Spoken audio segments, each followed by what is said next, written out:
Let's go, drinks on Dusty, let's start the show. Drinks on Dusty, coming in hot, coming in to blow up the spot. The guests be picking, what we be drinking, we don't know what Dusty is thinking. We are here to have a good time, see where the convo may just climb. Sit back, put your drinks up, go on y'all, fill up your cup. Drinks on Dusty, let's go. Come on y'all, start the show. Oh no. Woo!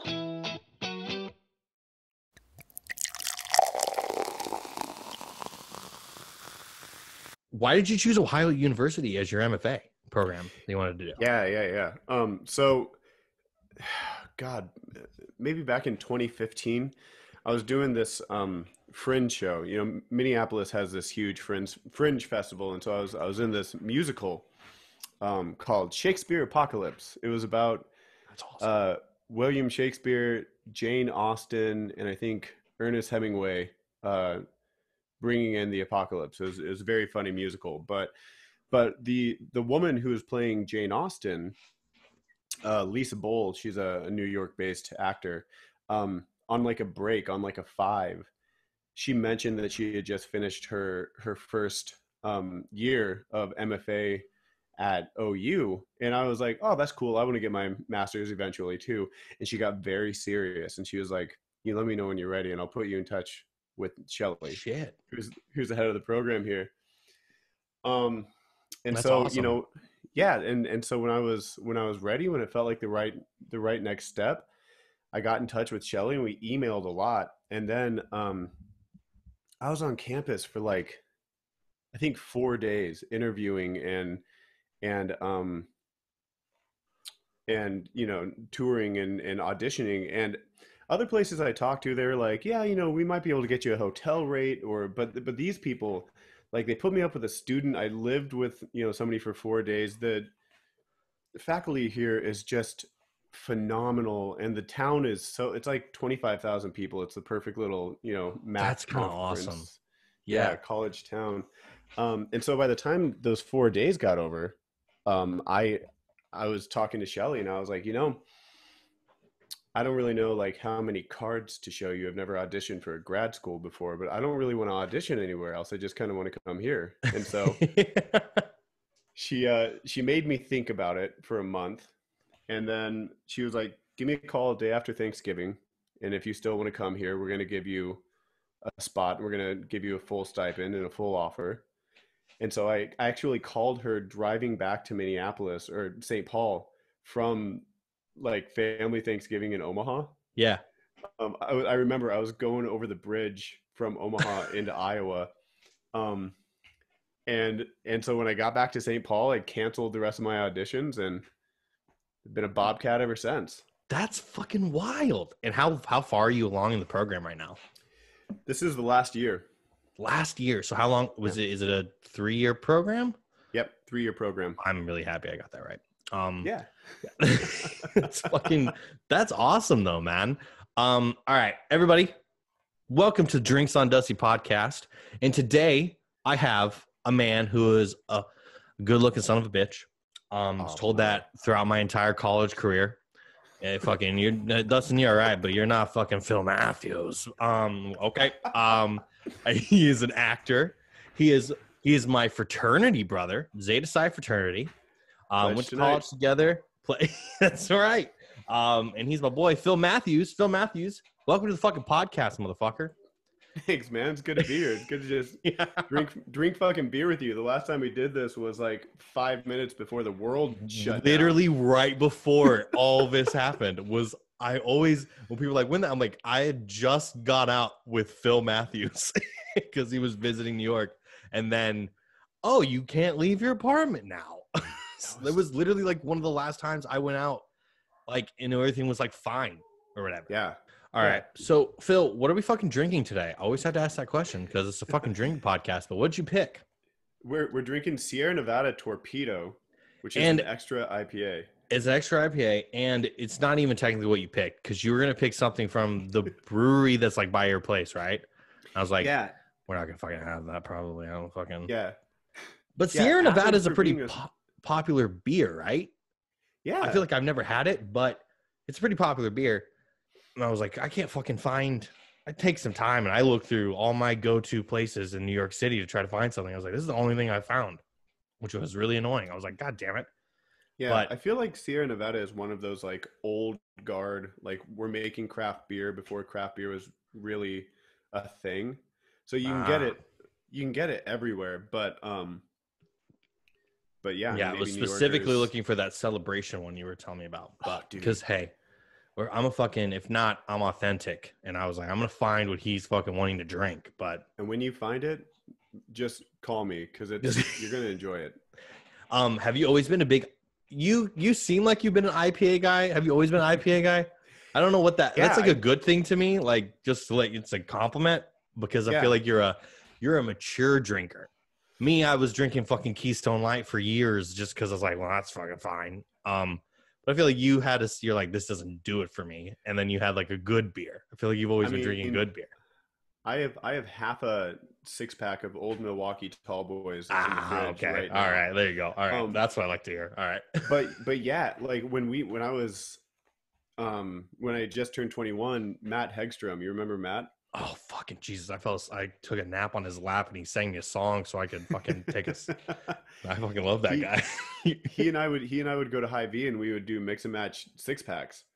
Oh, see, I never did that. I was always like, I wanted the same thing. Yeah. I didn't like doing mix and match. Now I drink fucking whatever. But like anyway. But yeah. But we would pick it by, you know, what the label looked like, or like I remember we got Polygamy Porter all the time because we thought it was a funny name. And so I feel like I kind of accidentally, yeah, that's I think Deschutes. No, they're out of Oregon. It's some place out of Utah. But I feel like I accidentally taught myself what kind of beer I liked just by like picking the pretty labels at Hy-Vee for a couple of years. That's how you just picked pretty labels and then It's like, oh, that looks interesting. I'll drink that. At least one of them. I mean, I'll dig names. I'll go off of like that looks kind of, I like that name. I'll try that one. But I'm kind of a creature of habit, or like college was when I mostly started. Like I was drinking in high school, but like high school was literally just anything to get you drunk. Like it didn't matter. We were chugging bottles of fucking Everclear. Like it was fucking wild. Dude. Yeah, that's the first drink I ever had. It was Everclear. Straight. We just took pulls of Everclear. And I was fire. Yeah, if I did that now, I would die immediately. But I was like the only one that didn't fucking throw up. It was wild. And then like, do you remember like we would drink UV blue, all the UV kind of fucking shit? Dude, I threw up an apple on UV blue. UV apple was our shit. No, not UV apple. Oh, it was freshman year and I was dating this girl who lived in Lincoln, so she hid her booze in my dorm room from her parents, and she broke up with me. Was she older than you? No, we were the same age, but she was living off campus, so she kept her booze in my room so her parents wouldn't find it. But she left an unopened bottle of UV blue in my dorm room, and Ethan's in my dorm room. And so I don't know if it was my idea or if it was Ethan or Mitch, but they're like, we should drink this whole bottle to get back at Mallory for breaking up with you. And that's such a frat bro thing to we were supposed to go to a basketball game that day, but by what I mean is I think they had like a drink and I drank the rest of it, and all I had to eat that day was an apple. And so I threw up. Apple hurts coming back up. Oh my God. That sounds fucking miserable, dude. That's miserable. I ruined that straight out the gate. Dude, there's always out like, you know, rum chata. Mm-hmm. We would drink that just like all the time. It was like, dude, I got rum chata. It's easy. I always made fruity drinks, like very sweet. Like girls would always come to my room in the fraternity to be like, well, Dustin, what's the fucking dipshit stuff you have? Because I'd be mixing just fucking vodka, V8, Sprite, like Graham. Like I would be just mixing. Like you could not drink it more than twice if you were like, you couldn't do it. But first drink, like, oh yeah, there's no alcohol in here.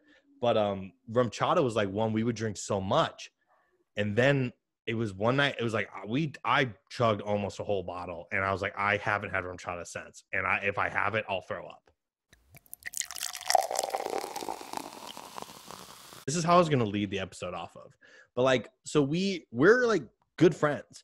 We're fraternity brothers. We went to acting school together, but we've only went to college together for a year, 1 year. And we never talked, at least that whole first semester. I know.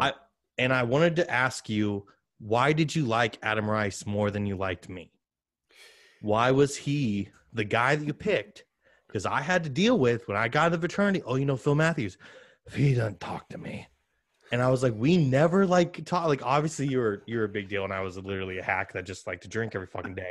But I would be like so sadly jealous of like, well, fucking Adam's fucking friends with Phil. And Phil's never, all pledge week was always, oh, you're the theater guy like Phil Matthews. I'm like, Phil Matthews doesn't know who I am. And it's like, God damn it.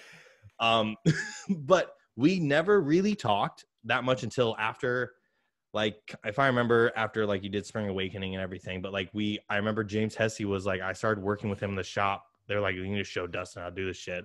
And then me and you like we're joking around. I'm like, yeah, we should be like friends, and we're not. And I don't know why we're not friends, or like whatever. I always liked you, like didn't hate you or anything. But it's interesting. Well, I don't know if you had an opinion on that. I do. Well, I think I have a little bit of an explanation. Because you're scared of me. It's fine. I understand. Yeah, I was scared of you. You know, you had a better beard than I did. You were a freshman and I was a senior. And no, so we did Joseph and the Amazing Technicolor Dreamcoat. Good show. You guys did really well in that show. Adam was in the show. Yep. And in that semester, there was such a pressure to like find who you were going to be the pledge dad of. Oh, like, yep, you were the find your mentee, find the guy you're going to be a mentor to, find the guy you're going to basically find the guy you're going to bring to the fraternity, right? Because it's all about numbers. Yeah. And so I was really trying to be Adam's pledge dad. And so your friendship with Adam is based off of the lie, is what you're telling me. Yeah. That's and then I wasn't even his pledge dad. I was James Hamrick's pledge dad. Shit, I forgot about that motherfucker. Totally forgot he was on the fucking. Sorry, James. Listen, you probably don't, but if you do, sorry, buddy. If you're out there, hey man, some of your Facebook posts are snarky and kind of funny, and glad you're doing well. Oh, I totally forgot you were James's. That's hilarious. I don't even remember who Adams was. I think it was Lucas, because I remember like that meeting where I was like, I want to be Adam's pledge dad. He's a theater kid. You know, I'm trying to bring some more theater dudes in. He likes football. Like, he's the kind of guy. I went in here and they were like, nah, he's going to be Lucas's. Like, you got to take Fuck James. You, Phil. We don't care what you have to say. You don't come to meetings, so you don't. Go do a monologue, Phil. We don't fucking need your opinion in here. We don't fucking. Yeah, but like but it is funny because there's certain people from undergrad, and Adam and you are in the kind of the same group where it's like we can go a couple of months without texting each other or talking because of schedules, but then like it just picks right back up. You know, I was driving I was driving from Boston to New York. I had posted something on Facebook and I pulled over for gas, and the first person that messaged me was you. Yeah. You were always you were like a role model to me without me even really knowing, like, because you kind of made me feel like theater people. This is going to sound douchey for people that don't understand what I'm trying to say, but I had this connotation with the theater type before I came to college. So when I was in high school, it was people that I'm this dude that I wanted to go to the weight room every day, and I wanted to watch the Packers play football. I wanted to watch the Huskers play football. That was like the main thing I cared about. Now, granted, I wasn't the best at football because all I cared about was trying to kiss my girlfriend. Like, that's all I cared about girls way too fucking much. Like, my little brother is the exact opposite. Like, he's going to be a fucking professional athlete.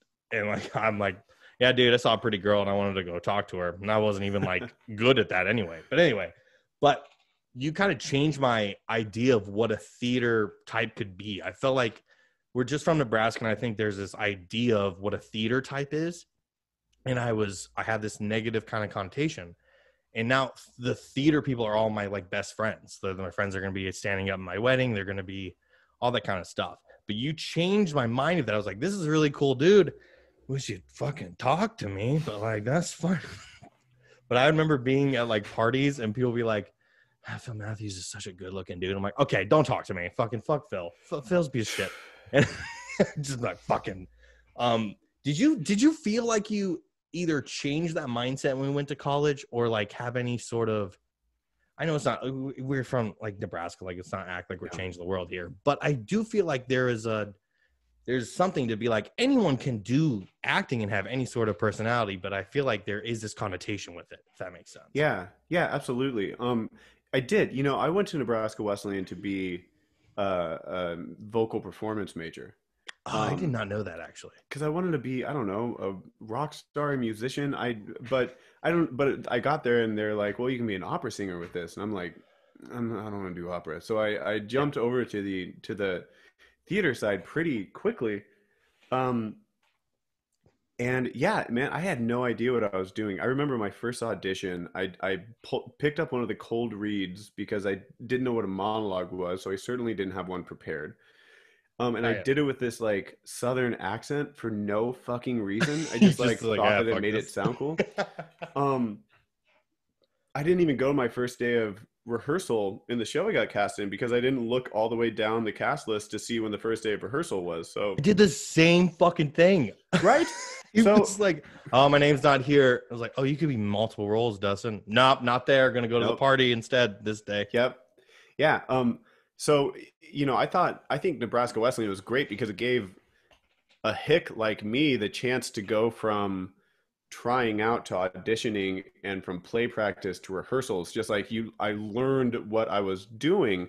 Yeah. But, growing up and I grew up in a much smaller town than you did, but we both grew up in Nebraska. Yeah, everyone thinks when I say I'm from, not to cut you off, but like me being like when I'm like, I'm from Nebraska and I'm in New York, like, oh, real small town, farm boy. I'm like, no, like you 45,000 people.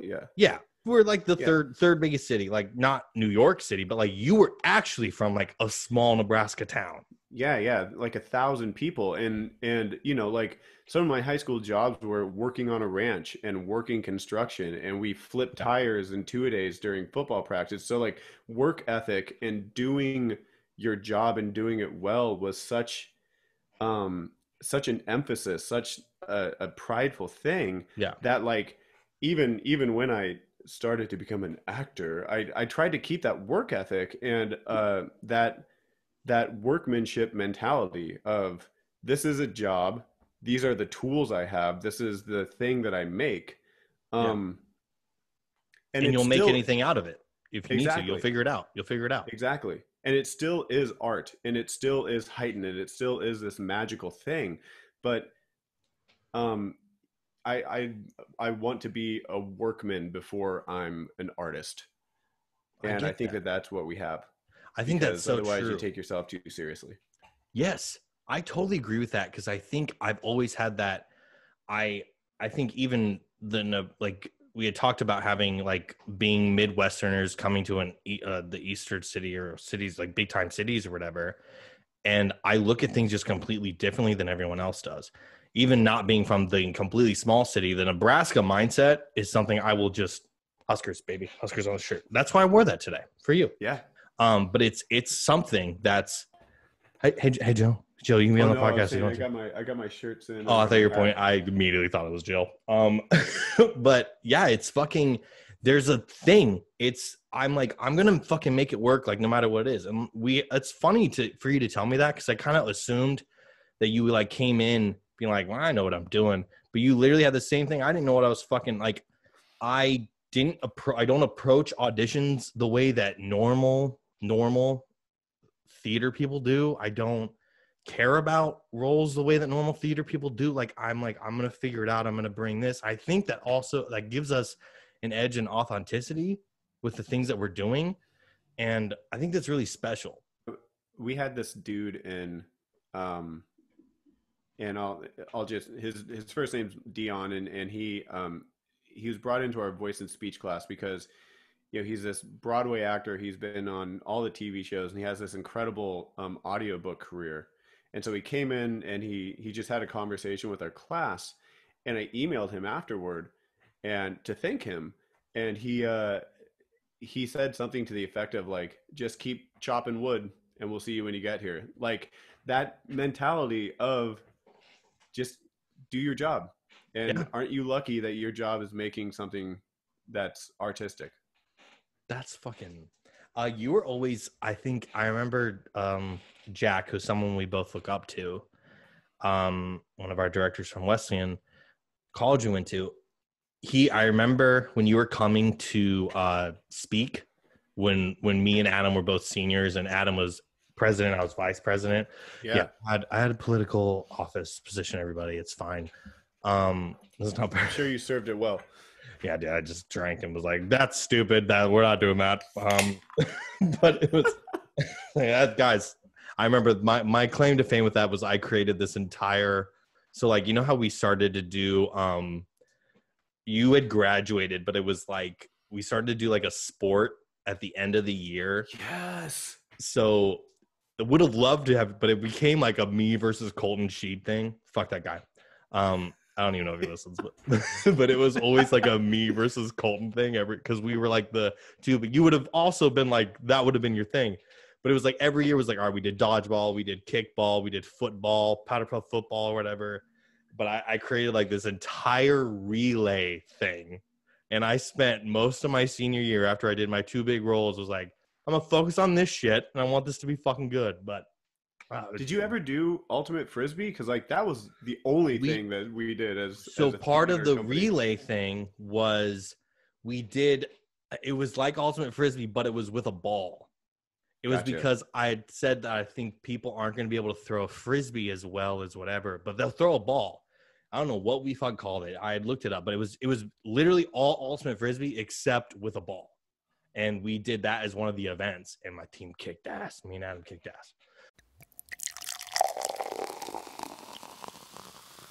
Jack had like made this comment about like, he said Phil's, when you were coming to like do the auditions and like just look at people, like get insight to, because you were about to be an equity actor or something, and you had been doing professional theater for so long in Minneapolis, and it was like Phil wasn't like this incredible talent. Not that you're not talented, you're obviously very talented, but he's working. His work ethic is nonstop, and it just testament like you talking about that is, I'm like, that's who you are, and you're going to keep going, and your work ethic is what has gotten you all these roles, all these things that you've been doing artistically in theater. Thanks, man. Yeah, I appreciate that. It's fucking awesome. I have 2 older sisters.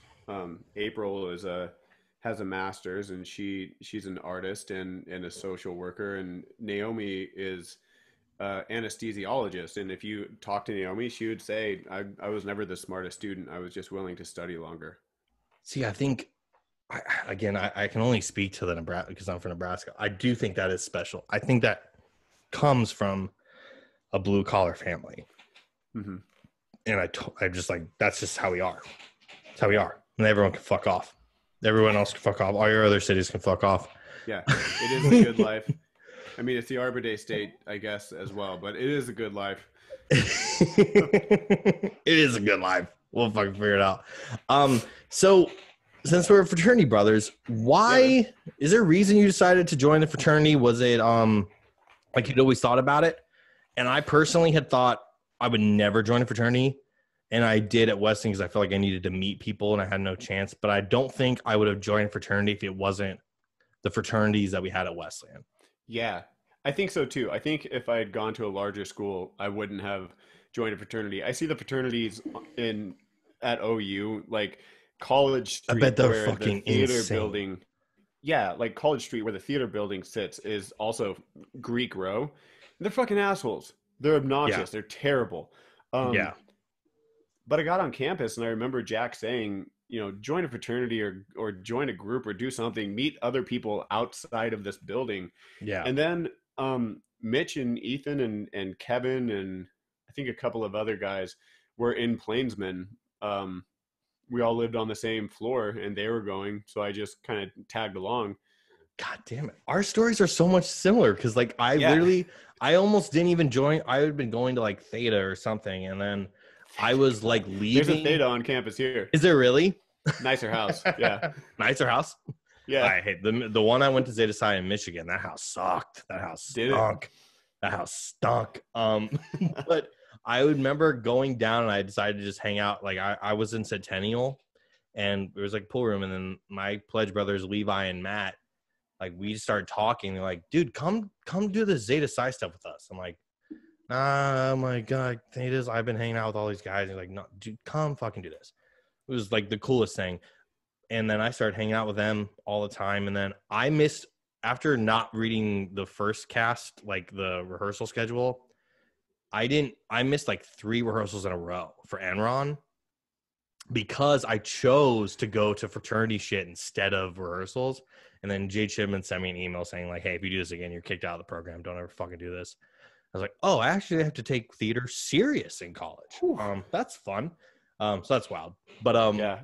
But yeah, with his J like cadence, like, well, if you do it again, I'm gonna fucking kick you out of the program. I'm gonna fucking kill you. So when you joined, it was the idea of like, I'm gonna meet people outside of theater to like have like a life outside of it. I think it was. It's actually funny that you were hanging out with Theta Chi because I was in Wesleyan's honor choir and I stayed with, his name's Andy. He's still a good dude, but I stayed with a guy in Theta. So I came to Nebraska Wesleyan thinking I was going to join Theta. And then all of the guys I just mentioned were like, no, like Zeta Psi. But really, it was just because, like, similarly to you, I was intimidated by all these theater people, by all these actors who I thought knew so much more than me and were so much more talented than me, and I just sort of latched on to, the 3 or 4 guys in my dorm room that didn't see me as a theater student or an actor, but just like as a freshman. We were just freshmen in the dorms, and I wanted to be their friend. Jesus Christ, Phil. This is why all of this podcast, now we're reconnecting. You didn't know fucking anything. That is exactly how I fucking felt. You know how we always did those theater welcoming parties every year? Mm-hmm. My freshman year when I did it, I sat, I shit you not, like 3 seats away from anybody. I was like clearly sitting by myself. And like, I was just like, I didn't give them a chance. I was just like, don't feel comfortable or whatever. Did you feel like as you got to like into your college experience, because it started to feel for me, because you do make friendships in the theater department and you do make real connections with these people too. I started to feel like I had 2 sides. It was almost like split custody. I got to make sure that I can hang out with these people, especially because I started dating a person in the theater department. But I remember a point where Mitch and Ethan and Kevin were like, hey man, we don't see you anymore.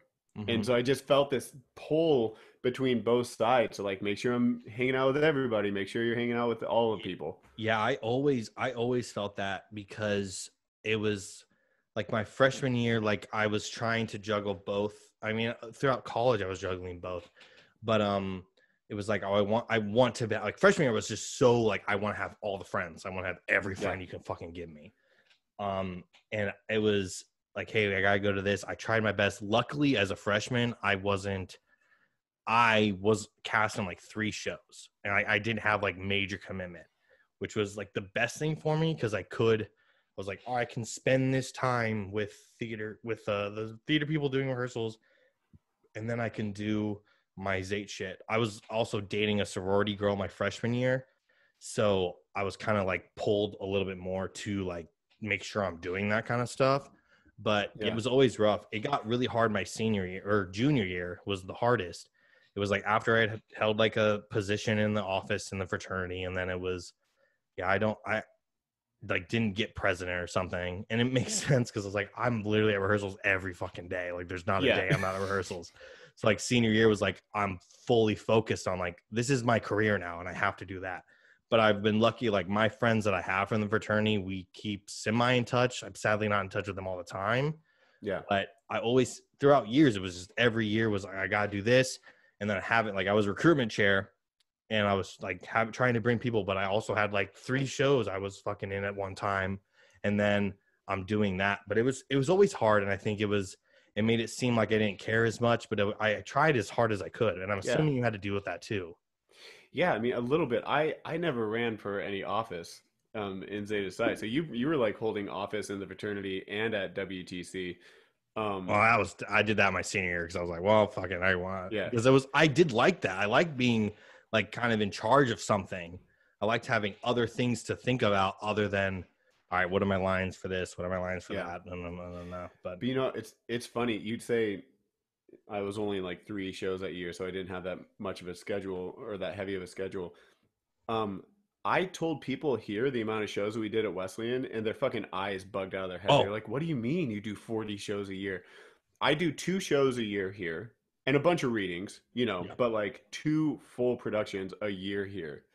And it is like, I think that's another thing. They freak out. When I lived in Chicago, when I lived in New York, when I tell people how many shows I did a year at Wesleyan, like, wait, what? I'm like, yeah, dude, we were doing 12 main stages that were like faculty produced, and then not counting all the student shit, like all the other stuff. Like there were rolls on rolls on rolls on rolls, which is the best thing that Wesleyan has ever done for me, is make me feel like a multifaceted actor. Yeah, they give you a full resume before you even walk out their doors. Yeah, you're like, hey, well, I did like at least 20, 25 roles in this, whatever. My thought on this is, I think you're so good at is I always had an issue with musical theater actors not focusing on telling the story and focusing on hitting a note or whatever. Like, I'm not a fucking singer. Like, I'm not ever going to say I'm a singer. But I think the most important thing about music, it's a production showing whatever. It's you're supposed to show the story is always the forefront of any theater show that you're in. Did you feel like you had it up in that? Because I've seen you in musical theater and you can tell a story, yet sing well, but you're telling the story first. I think that's always your priority. Yeah. You know, maybe that's from my major. Maybe that's just what I was drawn to. But I think what's cool about musical theater is music can express emotion in a way that is different from just spoken words. So, you know, when I teach my students and we start talking about musical theater, it's like, okay, you're holding something in and then you have to speak it. And that's what a monologue is. And when you start a song, it's because you have to express it in a way that words won't, you know, it won't cut it. You have to do something different, but you're still telling the story. The music is in the service of the story. Whatever you're doing, it's always in service of the story that you're giving to the audience. I just think so many people forget that. But I also know it's hard to I did like 2 musicals and 3. I was a plant in Little Shop where I moved the plant up and down. But like I have anything I've had is like it's not like a taxing singing role, and I understand those are very hard. But I think it's like, well, I hit this note. I'm like, I get you hit the note, but I don't believe anything you're doing. Exactly. Like, I don't care that you sing that high. I'm like, I want to hear the story. But that's just how I look at theater all the time. I want to see the story come to life and make it natural. Like, but yeah, I was just thinking that the other day, and yeah. Sorry, go ahead. I don't have anything important to say. You can talk. No, I was going to say that's why when I was in New York, you know, hanging out with you, that was the first time I'd ever been in New York, which is shameful as a 30-year-old. That is the first time, yeah. Yeah. First and only show I saw on Broadway was a Connor McPherson play. I didn't want to go to a musical. Like, let's go to a straight show. Let's go to a non-musical where let's see some talk about some shit. I've always had a hatred with the fact that musicals are like the big thing in theater, and I'm like, I want to like plays. They don't get any sort of, all right, here's the best actor in the play, but like fuck that person. Oh, here's the best musical. I don't fucking goddamn. It makes me mad, but I think there's I'm not going to be in a musical that's fucking doing whatever. Like, that's not my thing. So maybe that's like part of it, but. And there are some great musicals. There are musicals that are really saying things, you know, but I think the reason they're such the big deal is because the family from Indianapolis isn't going to pay to see the groundbreaking, edgy, you know, they're not coming into Times Square to see Paula Vogel's Indecent. They're going to see Wicked. Yeah, they're like, oh, I know, like Wicked. Yeah, nothing against Wicked or Indianapolis. I've actually never seen Wicked. I've never seen Wicked ever. Dude, me either. Jill was singing it yesterday, and every time she sings from it, I'm like, "What's that?" And she's like, "How the fuck do you not know what Wicked is?" I know For Good is in Wicked, and that's all I fucking know. And I know it has something to do with people from Wizard of Oz or some shit like that. I have no idea. But I'm like, there's numerous like big time theater performances that people are like, you haven't seen that? I'm like, nah. Like, I don't know if you're like that too, but I'm like, I haven't seen. I'm trying, like, if you named any, like, oh, you've seen that, I'd be like, nah, I haven't seen it. Yeah. I don't even know what it's about. I always say I'm a really bad theater student because I'm very familiar with shows I've been in and shows I want to be in.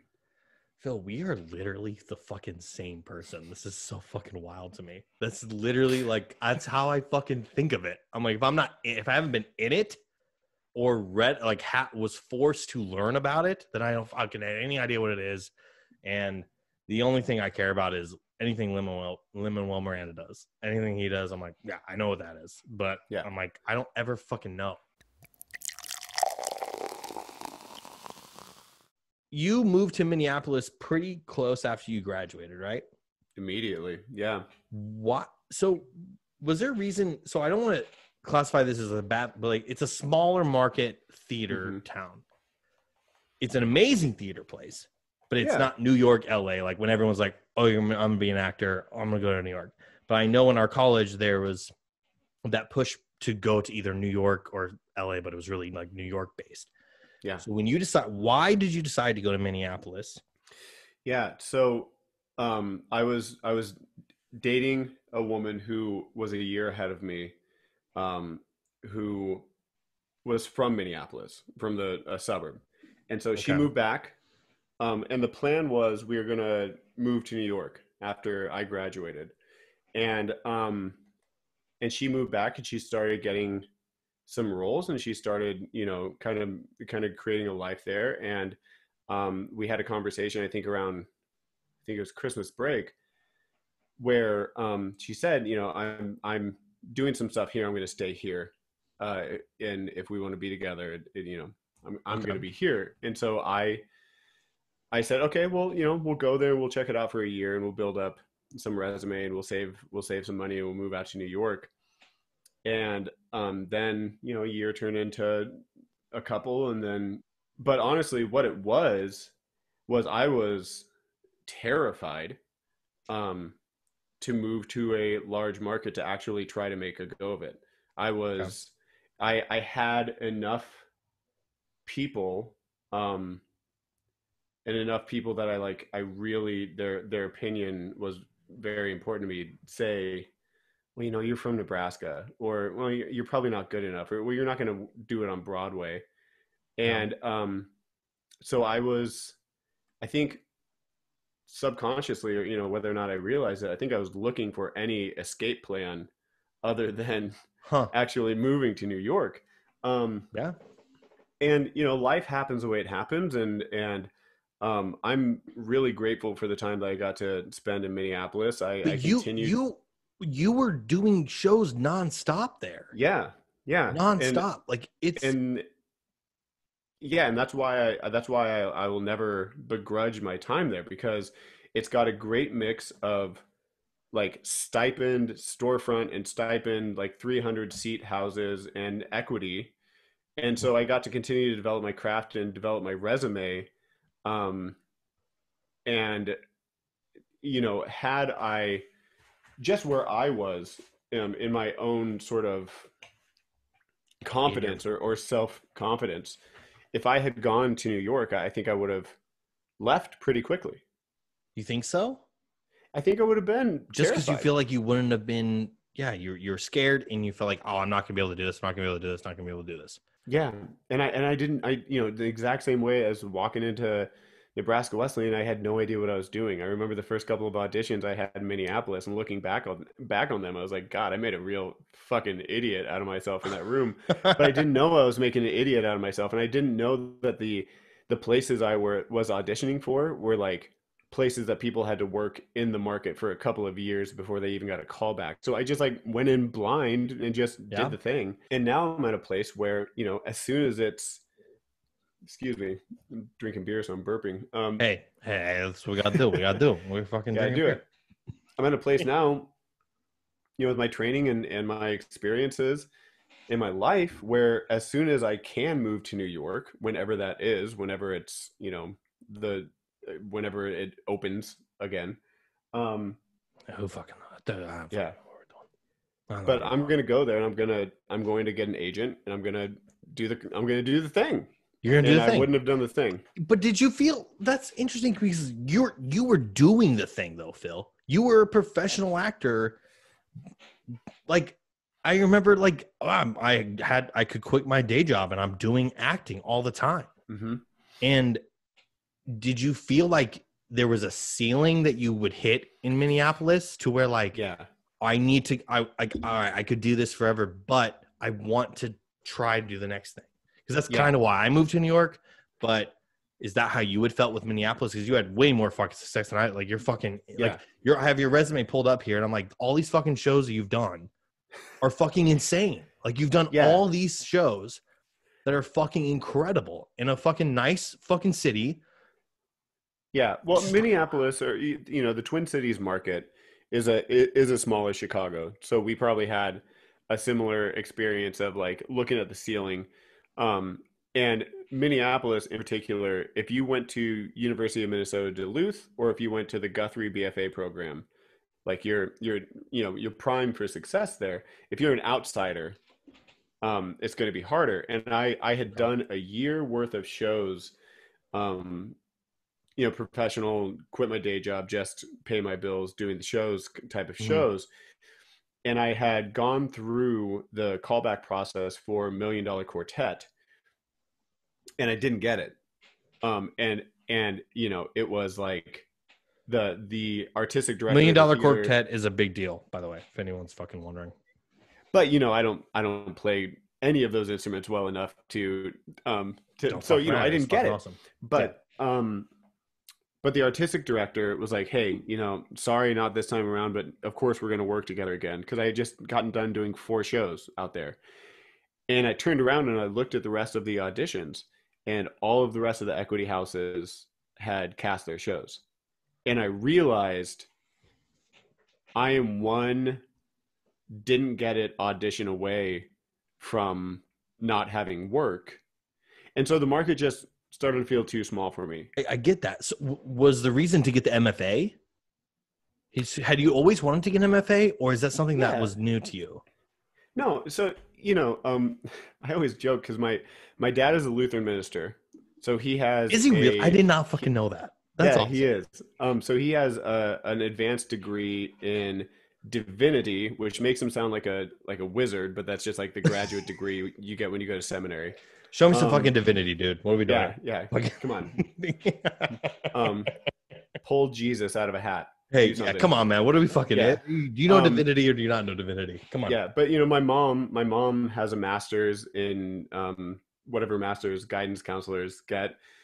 Like I had said, my sisters, one is an MFA artist, the other is an actual doctor. So I was the least educated person in my family with a BFA, and both my parents are teachers. My dad's a minister, which means he's a teacher, and my mom's a teacher. So I always wanted to teach. It was never like a plan B. It was always part of plan A. But then I also wanted the fucking MFA mafia. And Ohio has alumni in Chicago, LA, and New York. The faculty are connected to those cities. I wanted to be part of that, that larger cohort of, who's out there that I can work with. Do you know the theater company? It's a smaller company in New York called Tantrum East. I don't know that one, no. So they're a small company. They're still getting off the ground. They're getting on their feet. So they do a lot of readings and smaller productions. But those are MFA students from Ohio University, and they're called Tantrum East because the equity theater here at OU is Tantrum. And it's Tantrum because here's a fun fact. Do you know what a group of bobcats is called? Dude, don't make me look like an idiot on my podcast. It's a tantrum. Cool.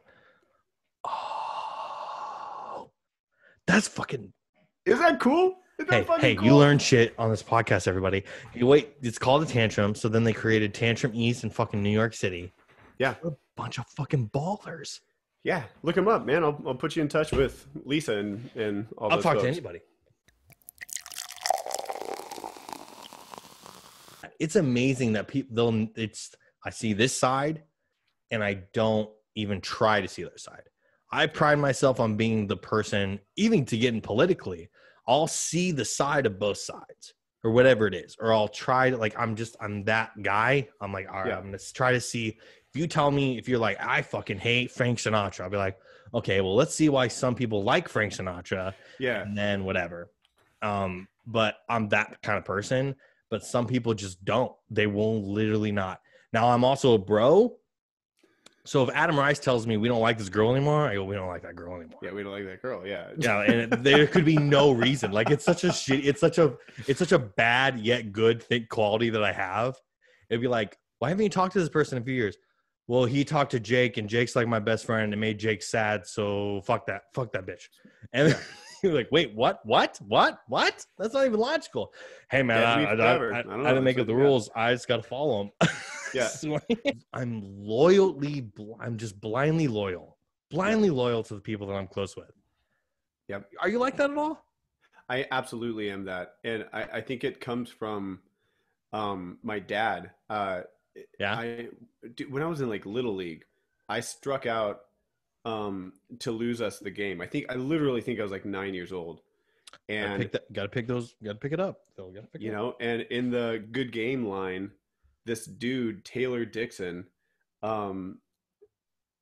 made a jab at me or did something. And I came back to the car and I started crying, and Dad was like, why are you crying? I told him, and Dad jumped out of the car and went and found this kid. And like, I'm sure I'm imagining it more than it was, but like picked him up by the shirt collar.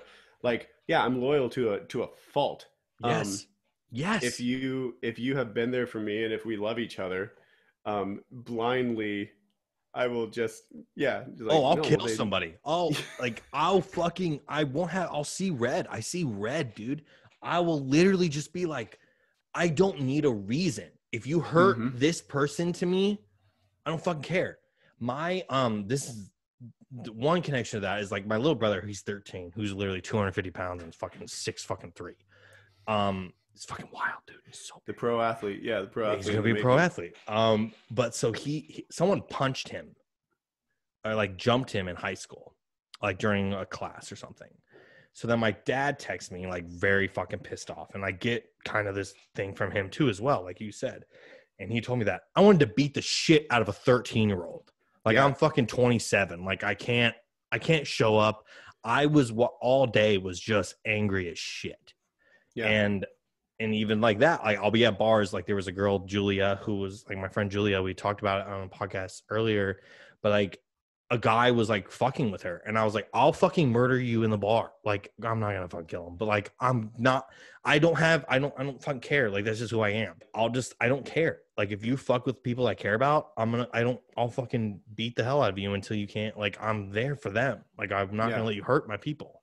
Yeah, I told you my mom was a English or guidance counselor. She was an English teacher too. She was my English teacher, and I remember her telling a story to me where this kid, not in the class I was in, but called her a bitch or called her some name, and she kicked him out of her class, and and I remember going like, why didn't you tell me about it? And she said, because I knew you would have found him and killed him.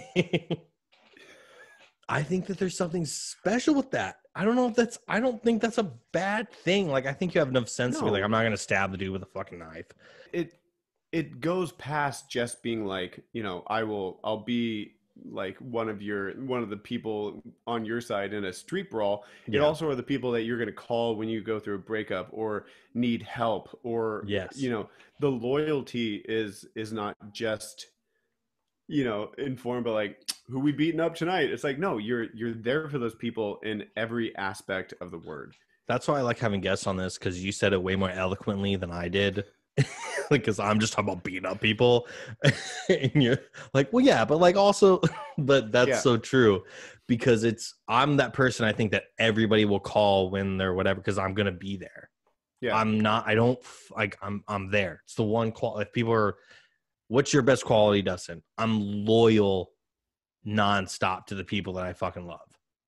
I'm not ever going to stop unless you piss me off or someone, whatever it is. But like, yeah, you're so right. Yeah. Well, that MFA mafia I was talking about, like we make our own mafias in life. And you if you can stick with people, you can do things. You can go places with those people. And maybe that's like professionally or artistically, but maybe it's also just like these people have been my friends for 25 years and I can't imagine my life without them. Do you have those people? Are those people in your fraternity circle and college friend circle, or are they more people that you've grown professionally? If you had to like pick a circle of people that were like your group, like your life group, your life mafia group. Yeah. You know, there are definitely some people that I'm going to grad school with right now that I know that I will be friends with forever. But, and maybe it's just the time that you develop. My closest group of friends are the guys that I was in college with. And then there's one dude who, if we had gone to college together, he would have been in our group. You know, he would have been in our crew from Minneapolis. It really is the group of guys that I met first day of college, freshman year, and then everybody that sort of, you know, came along from meeting those first people. So you're still really close with those fraternity brothers then, right? Oh yeah. Well, yeah, and I think similarly to what you said, you know, there's some guys I don't keep in touch with. It's not because anything happened. It's just because you can only keep in touch with so many people. Well, Jesus, all that group of friends of yours, they fucking have kids, and then they fucking doing a whole nother fucking lifestyle. And I'm like, all right, well, I'm just trying to do a monologue for somebody and tell them that they like me or whatever. Oh my God, dude. It's a whole other thing. I'm writing this. This is probably going to be the most pretentious asshole artsy thing I will say tonight, but I'm writing a one-person show. And it's for a class. It's like for a devising class. Okay. But it is set in the hallway outside of an audition door. And I've like got my 3-ring binder and I'm just like waiting for the audition to start. And I turn to the camera and I just start talking. And I like that. I like that a lot, actually. Because we all fucking deal with it. Yeah. And it's so funny because like Kevin and Mitch and Ethan all have kids. Ethan like has a women's basketball team amount of kids. And I'm just like, I'm trying to get my website together. So when casting directors look me up, the first thing they don't see is my Facebook. The first thing I don't fucking, when they type in my name, but it's wild. It's fucking like when you're a theater person, you have to think of things in a different way if you want to have any sort of success. You know, granted, I want to have kids. Like I want to like do that and everything, but I'm like, all right, so I have to have this together. It's wild because I've missed like fraternity brothers' weddings and all that kind of stuff. But I will luckily like, and as you are probably have with your fraternity brothers too, it's like they understand like this is what Dustin's trying to do. This is what he wants to do. Yeah. So yeah, but it is kind of. Oh, you have 2 kids now. Cool. Well, I memorized this monologue the other day, and I'm good. I have a podcast where I just drink and talk to people, so that's fun. It's so weird. Luckily, you know, I have a couple of nephews now. I actually just I think Ronan is maybe 5 weeks old now, 4 weeks old. Ronan. So Ronan, Ronan and Brecken. My sister and her husband are super fucking Irish, so all their kids are like Irish. Ronan and Brecken. Hey, hold on. All right.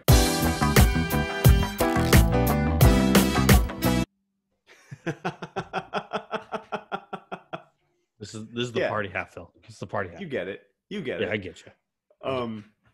Right. But I was texting with Naomi today, and I was like, "Hey, morning," because I'm from the type of family where we all text each other "Good morning," and that's I was adorable. like, "Hey, morning," yeah, right. Jesus Christ. It's the best part about my dad getting a cell phone. We started texting each other "Good morning." That's fucking sick. But I was like, "Hey, morning, sister, how's it going?" And her response, let me just read this to you. Go ahead. because usually it's like, hey, pretty good. How are you doing? But I said, hey, sis. And she said, hey, brother. I said, how's it going? She said, bad, LOL. Dude, don't ever have a baby. Because Ronan's not sleeping right now. Oh, shit. Yeah, but I said, not planning on it. I've been watching you and seeing how it goes. I think uncle is a job for me. Like, dude, the uncle life is a good life. It's good life. You can love that. Like I'm like, my stepbrothers have kids, so it's not my sister. So like, you're not saying it's not the same. I fucking love all the 3 nephews that I have. Like they're fucking awesome. A little semi uncle life that I get to live. My sister won't have. I tell her, I'm like, you gotta have a kid because who fucking knows what I'm gonna do for mom? Like fucking, you gotta make mom a grandma real quick. And like, they're stepkids, but it's like we're the fucking 2. Like you're the one. You've been dating the same person for 11 years. Like I can't even date the same person for fucking 1 year. Fucking come on, what are we doing here? Yeah, figure it fucking out, Tasha. It is nice. Yeah, Tasha, if you're listening to this, don't put that pressure on Dustin. Yeah, don't do that. He's chasing those big city dreams. You can't raise a baby in dreams. What do you? I would never raise a baby in New York City ever. Unless I was like a fucking millionaire, then like fine, I don't even care where I live at that point. But yeah, I was in this. I say this jokingly, but I also not really jokingly. Kind of relieved when Naomi was like, "Yeah, I'm gonna have a family and stay in Nebraska." It's like, awesome, you got it. I'll see you. You did it. They can have that feeling. I get that. Yeah, I totally understand that. Hey, Tasha, I need you to pick it up a little bit because they don't got no prospects right now. Okay, so but you work with kids, right? Yeah, so I get my kid fix every fucking day. Yeah, you get that fix. Yeah, I get the Mr. Dustin. Like, I'm not even education. Fucking the fact that I get called Mr. Dustin on a daily basis is fucking ridiculous. But I love those kids. Like, I'm so close to those families. I have that, and I it's fucking amazing. It's fucking awesome. Like, I get to like, Jordy, what the fuck you doing? Mr. Dustin, I'm fucking painting fucking that. Cool. But I get kind of this kid fix every day, so it's nice, and it makes sometimes it's like, I fucking want my own little Dustin. But yeah, I go back and forth, and that's what I was trying to bring up in that questionnaire. And I want to know your opinion on it because like I'm going to New York next. Maybe it's not next year. Jill and I are tossing around the idea of staying here for an extra year because like there's a playwright here. He wrote a one-man show and he and I are developing it together. And maybe there might be some adjunct work here and just, kind of wait for the world to turn back right side up a little bit. Simmer down. But we're going, but we're going to New York next, whenever that next is, right? There will always be a part of me. There will always be a part of my heart that is looking toward the heartland, and maybe I'll be a lifer in New York, but I will always look to try to get back home to Nebraska because I got a windmill tattooed on my arm. I love that place, and so talk to me about that. Not to make the interviewer you can literally take over my podcast whenever the fuck you want. I say dumb shit. Do you feel that pull? Do you feel that my 3 best friends, or 2 of my 3 best friends from freshman year are in Lincoln right now, and they're like, why the fuck aren't you here? Is there any part of you that's like, shit, what's going on back home? Honestly, it's what sucks is, to be frank, every year I go back to visit, and I usually, now with things with COVID is fucking whatever, but it's like I went back, so I've been in New York City for 4 years now. I've only usually go back once a year, and that's for Christmas. That time I take like 2 weeks and go home and be with family. It gets harder for me to leave every time I do, which is why I don't come back as much as I would want to. Like, I would love to be able to come back every fucking year, and I financially can. Like, I can, but I can't. It's harder every time. And I have recently, I think, I've been dealing with a personality thing of like, all right, well, I want to chase my dreams and everything, but I miss this Nebraska side of me where I'm like, I want like the chill lifestyle. I've been here for 4 years now, and like I'm not on Broadway and everything, but I've done okay. Like, and not even like thinking acting wise, just life wise. I've been fine. Yeah. I've been great. It's been fucking awesome. I love the people I've met here, but I think I'm always kind of battling the fact of, all right, well, if I go to Nebraska now, like I'm going back for the immediate feeling of like I'm with my family, I have my family, and my family's there, but then if we get to like the daily routine is what I'm always scared of. If that makes sense. Yeah. Like the daily thing of I'm in Nebraska and I like, all right, I'm doing this now. In New York, I always have that thing of I've made this my life now. This is where my life is. This is where my like friends are that text me on a daily basis. Hey, you want to go to this bar? No. This is where my job is that pays me well. This is what I'm doing. This is what I've been doing. Yeah. But I used to think when I first left, I remember saying, I'm never going to live in Nebraska for the rest of my life. And now I'm like, even at 27 now, I'm like, yeah, I'm definitely going to probably be there by the time, like, this is where I'm going to end up at some point. And it becomes more and more. And I've been battling this year, especially is like, fuck, dude, I just want to be back in Nebraska. And like, it's simple. Like there's simple things that I miss. I miss going to the gas station and filling up a fun car. I miss fucking being able to text my sister, like, all right, we want to have dinner tonight. Like, and I'll be at my sister's. That things are pulling to me. And I think with my parents becoming older, it's like, I want to be there more. Yeah. I mean, that part is hard. You know, I have, dad 73, mom 65, 66. Yeah. And they live in Palmer. You're from Grand Island. You know where Palmer Palmer is? Yeah, I know Palmer. Yeah, I know Palmer. Yeah, so I'm not moving. I beat up a kid for Palmer, actually. Yeah, exactly. So I'm not moving back to Palmer. Yeah. You know what I mean? But being a couple of hours as opposed to 15 hours, there is that whole, opposed to it being like a like it's a whole thing. If I'm coming back to Nebraska, it's all right. I gotta have like a couple. I gotta see people. I gotta do. Yeah, it's a fucking hassle. Who's watching the cats? How are we getting there? Are we driving? If we're driving, can we get our Airbnb in Peoria? If we're flying, who can take us to Columbus? But here's what's encouraging to me, right? Because you're 27, I'm 31. Like I said, my dad's 73, and I'm expecting that dude to be around for a while. So it's not like there's anything it's not like time is running out on us moving back to Nebraska. Yeah. I got you. But I think sometimes I've dealt with this year especially has made me see more that at any moment this could end. Yeah. I think that's what I'm battling with recently is tomorrow someone could tell me that my mom, like aggressive. It's just the fact of like, it could happen because things I'm like, wait, what the fuck just happened? What? And it's like tomorrow someone could be like, all right, your mom's sick and I'm in New York and I'm not in Nebraska. I can't easily drive 45 minutes like my sister can. And I think that's in my head a lot more than it has ever been. This year has made me feel that way a lot more. Yeah. So. Yeah. It's sobering. And I recognize the irony of saying sober on this podcast. But no, it is.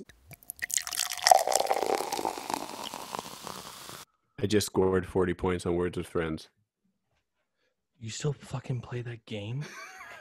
Just with one person. Fucking grandpa. Jill has two older brothers, and I play Words with Friends with Eric. We've been playing for we've had this ongoing match going for 3 years now. I love that you were like, no, I'm gonna fucking tell Dustin he's gonna fucking. It's like fantasy football for me. Like I just check in every once in a while. You check in, I can't do Words of Friends because I can't fucking spell at all in general. But that's what I love about it. If you can't find a word, you just throw tiles up on the board until something. Oh, okay. All right, that game's fucking old, Phil. But I mean, hey, whatever game is making you fucking. I feel like an old man because I have to piss way more when I drink now. I'm like, oh fuck, goddamn it. But dude, I think the podcast is the worst because I'll just keep drinking, and I'm like, fuck, dude, you gotta pee now. The reason I scheduled it for tonight is because tomorrow is Veterans Day. So you have it off. So I don't have class, so I can be hungover tomorrow. That's how old I am. I'm feeling that now. I I'm now usually I have to work tomorrow with my fucking kids. And I've now learned, I'm like, I can't do like I'm fighting, like, oh, I can still like just get fucked up and then like wake up and fucking do things. I cannot do that anymore. It's rough. Yeah. The other day Monday was rough because we zoomed with like Scott, Adam, and fucking shit. And I was just drunk as shit. And the next day was like, fuck, God damn it. Fuck. Let me ask you something. Wild. Go ahead, buddy. How many aspirin do you take before you go to bed? I'll never take aspirin before I go to bed. Like when you've been drinking? Oh, I just eat some stupid food that I buy and then I go to bed. Man. Or drink. I do chug water, but I don't take aspirin. Is that something I should be doing? Should I go buy aspirin right now? Let me give you a little advice as a 31-year-old. chug water and take some aspirin before you go to bed. This is like a preemptive step. Oh, okay. So you're saying, okay. Yeah, I don't ever do that. That's a good fucking idea, Phil. And take aspirin. And my friend Piper, who is getting her master's here, she's a lighting designer. She's a fucking badass. Hey, Piper. I remember one night I was like, oh man, I'm going to be hungover in the morning. And she said, you can take 4 aspirin at once. It won't hurt you. Hey, you fucking chug. So Phil chugs the whole bottle before he goes to fucking sleep. If 4 can't bother me, fucking 20 can't. Like, we're good. Yeah, just drink some water with it. Put a little bread in your body. You're fine. Gotta learn how to drink when you get older. Yeah, dude, it's fucking. I hate it. I fucking hate it. I hate it. I used to fucking be able to get shit canned, wake up, go do a show, or like I wouldn't even bother. Now I'm like, oh, cool, I'm out for an entire day now. If I go, like, I go hard. I've never not gone hard. Like, if I'm drinking with people, I've had to learn the art of, all right, have a few and then walk the fuck away, Dustin. Walk the fuck away, man. You don't fucking need to. You're fucking 27 now. You don't even be chugging. No one cares how much you can chug a beer. So you picked up banjo during quarantine. I did. Is that one of the only things you picked up with quarantine? Why did you pick that up? And that's fucking awesome that you did that. Because I don't understand how you play banjo. Do you know the Avett Brothers? Mm-mm. So they are my forever favorite band. Like I'm gonna get a couple of their lyrics tattooed on my body. The next time I feel safe enough to get a tattoo. They're like a rock band? They're this band out of North Carolina. And it's Scott and Seth Avett. Avett Brothers, if you listen to this podcast, Scott, I've messaged you. And I just wanted to let you know I enjoyed the show. You tell them. But no, they are, so they're these 2 brothers out of Concord, North Carolina, and they used to play in a screamo band, but then they sort of leaned into the Americana side of music. They sort of leaned into their North Carolina roots. And if you're going to start with an album, listen to the album I and Love and You. You'd actually probably connect to them really well because they came up to Brooklyn from North Carolina. They're back in North Carolina now, but they're small town kids that moved to the city. But they have this. I do dig that. That's pretty awesome. Yeah, but they have this. Gosh, I've been drinking, so let me pull it up so I don't mess up the name. Just so they have this album from 2012 called The Carpenter. Going back to our conversation on how artistry is workmanship. Just chop your wood. And the first song is The Once and Future Carpenter, and I'm gonna get tattooed on my arm right here a lyric from that, which is forever I will move like the world that turns beneath me. And it's just like, just keep going, just move forward. You getting that right above your arm, like on the fucking no. So the windmill is right here. Look at my tiny arm compared to the oak tree that you have. Okay, that's just all beer. That's all that is. I'm gonna get it under here. You're fucking doing the fucking. Yeah, that's like fuck that. I'm too afraid of tattoos. I don't even know why I thought of that. Oh, banjo. Yeah, but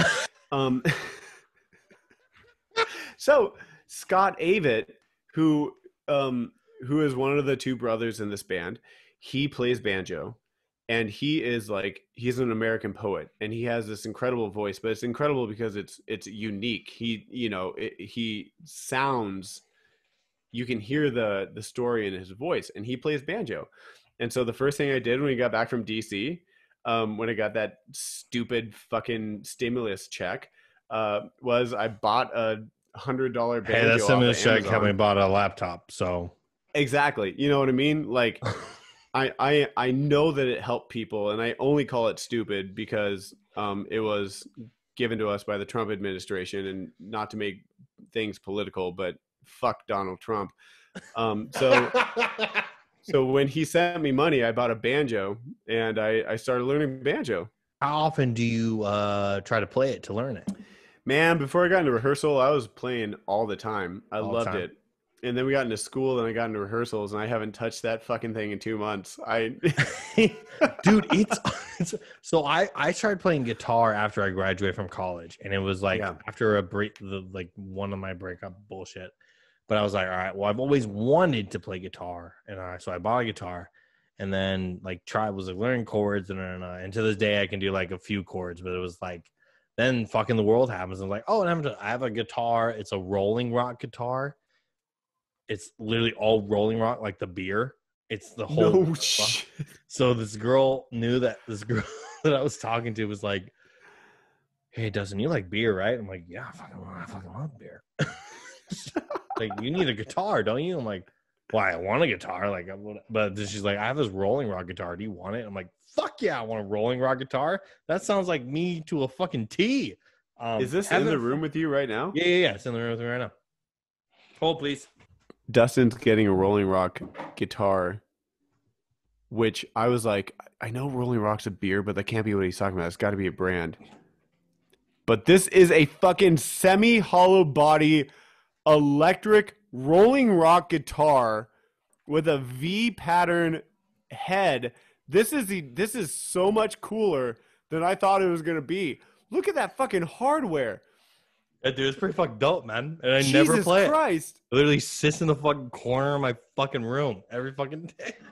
It doesn't matter if you don't play it. That's a fucking art piece. Look at that. It fucking is, though. Isn't it fucking dope? So shout out That's to Casey sweet. Gilbert. I adore you. And When she, you were like, yeah, I have a Rolling Rock guitar, I was expecting some like shitty acoustic, like Hey, that dude. is a professional guitar right there, man. Yep. It was technically, I think, an electric guitar. It And is. It's a semi-hollow electric guitar. Yeah, you get a, yeah, that's sweet. And it's in the hands of someone that doesn't know what the fuck they're doing. But And maybe you that's will. fucking great. But Maybe yeah, you will. I'm glad that you like that. You can probably That's have it. I'll give it to you. It's Beautiful. fine. Oh, I won't be able to do anything with it. I mean, I play guitar, but I won't be able to do anything with it.